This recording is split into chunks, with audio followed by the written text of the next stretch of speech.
চল যেই যাবে না চল।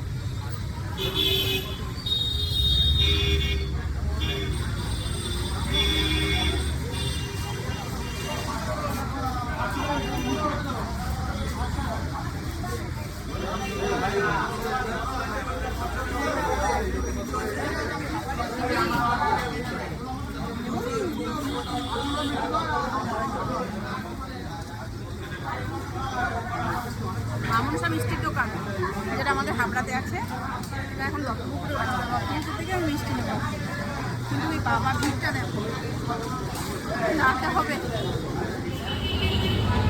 এই যে নিয়ে নিয়েছি দই, আর এই হচ্ছে মিষ্টি।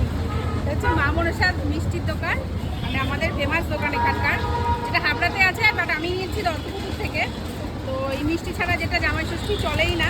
তো চলো এবার দই মিষ্টি নিয়ে আস্তে আস্তে যাই বাড়ির দিকে, চল।